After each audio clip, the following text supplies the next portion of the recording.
Podcast. Saúde, medicina e informação.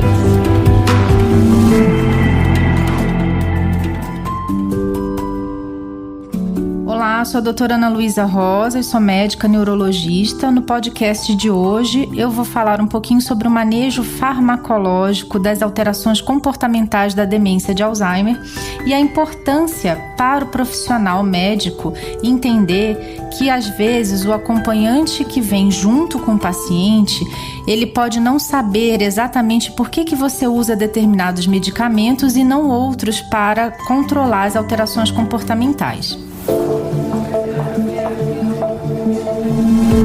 Neurologia. É sabido que essas alterações comportamentais da demência são sintomas muito comuns e elas ocorrem em geral nas fases moderada e grave do processo demencial. Porém, em alguns casos podem acontecer já desde o início da doença de Alzheimer ou se apresentarem como os primeiros sintomas da doença. Esses distúrbios comportamentais, eles são bem diferentes entre si, portanto, a maneira de lidar com eles também varia bastante, depende de cada caso específico, depende da dinâmica de cada família, da gravidade do comportamento, se a gente consegue identificar algum fator desencadeante desse comportamento a fim de evitá-los, e por aí vai. Esses distúrbios comportamentais e psicológicos, por serem diferentes, a gente consegue lidar com eles de diversas maneiras, tanto de farmacológica quanto não farmacológica, depende de cada indivíduo e de cada família. A gente não pode esquecer que a doença ela é uma só, mas ela vai se manifestar de forma diferente em cada indivíduo que for acometido.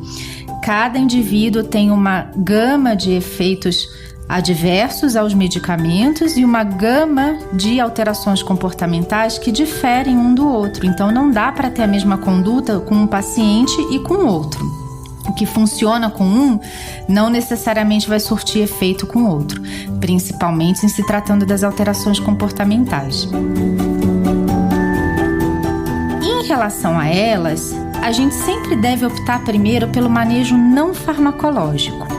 Só que às vezes o manejo não farmacológico não é o suficiente para controlar as alterações do comportamento do paciente com Alzheimer. E aí o médico tem que lançar mão de tratar com medicamentos.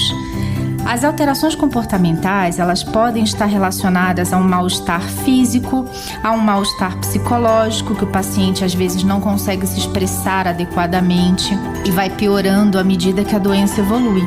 Então, a gente tem que ter em mente que se as alterações comportamentais elas ocorrem de uma maneira súbita, o médico tem que investigar algum processo outro que não a demência de Alzheimer que possa estar piorando essa alteração de comportamento, que possa estar trazendo essa piora acentuada em relação ao nível anterior. Então, a gente sempre tem que excluir uma causa clínica, por exemplo, como dor, quadros infecciosos, efeitos adversos de medicação, toda vez que a gente estiver diante de sintomas que são mais rapidamente progressivos. Algumas alterações comportamentais mais frequentes no paciente com Alzheimer são agitação, agressividade, ansiedade, apatia, delírios, desinibição. Existe o fenômeno do pôr do sol, que é muito comum, o paciente fica mais agitado ao entardecer. Perambulação, alteração no comportamento sexual, comportamento motor aberrante. Essas são apenas algumas das alterações do paciente com demência de Alzheimer. Mediante isso, como que a gente vai fazer então para tratar esses sintomas neuropsiquiátricos, já que eles são muitos? O primeiro passo é fazer um diagnóstico correto sobre o tipo de sintoma que o paciente está apresentando. E aí, nessa hora, o médico se vale fazer da anamnese, que é muito importante para você fazer essa correta identificação. Depois, a gente sugere tratar um sintoma de cada vez. Uma observação que aqui é muito importante a gente fazer é que se a gente acredita a alteração comportamental à doença de Alzheimer, quando você introduz os inibidores da acetilcolinesterase, que é a base do tratamento das demências, você, ao mesmo tempo, você já pode estar tendo alguma melhora dessas alterações comportamentais só em colocar o anticolinesterase. Então, quando a gente trata a demência em si, com os anticolinesterásicos ou até mesmo com a memantina, que é um outro tipo de medicamento que a gente pode usar, talvez alguns distúrbios comportamentais já possam ser melhorados e com isso a gente adia a introdução de outros tipos de medicamentos, por exemplo, antipsicóticos, antidepressivos, anticonvulsivantes, benzodiazepínicos. A gente acaba adiando a introdução desses outros medicamentos que a gente pode usar na alteração comportamental da demência.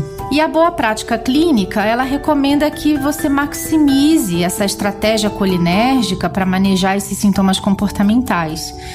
Mas, infelizmente, apenas o uso dos inibidores da acetilcolinesterase e da memantina pode não ser o suficiente e a gente pode ter que lançar mão de outras classes medicamentosas, como, por exemplo, os antipsicóticos, que são conhecidos como neurolépticos.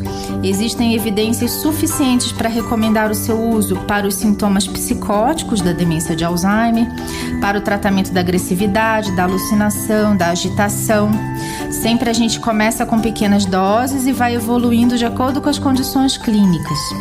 A gente pode usar também antidepressivos, possivelmente eles têm algum benefício em alguns sintomas como distúrbio do ciclo sono-vigília, depressão, ansiedade e na irritabilidade. A gente pode usar também anticonvulsivantes.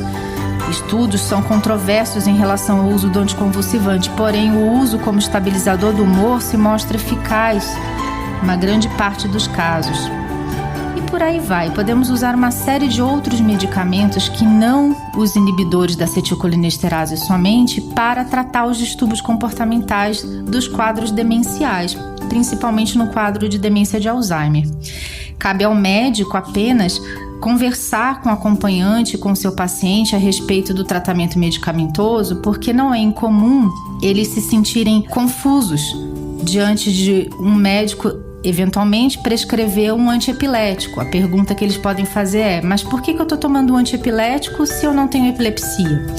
Então é interessante que o médico mantenha essa relação médico-paciente sempre muito bem nutrida na informação, no conhecimento, na clareza das prescrições, para que não haja relutância ao tratamento. Quanto mais o paciente e o acompanhante entendem da doença e quanto mais o paciente e o acompanhante entendem o que o seu médico fez e o que o seu médico prescreveu e o porquê, maior é a adesão ao tratamento.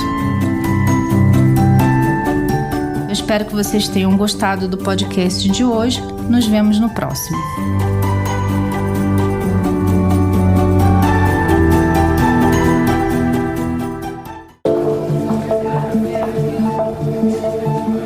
Você ouviu Doctor's Cast, o primeiro portal de saúde e medicina em podcast.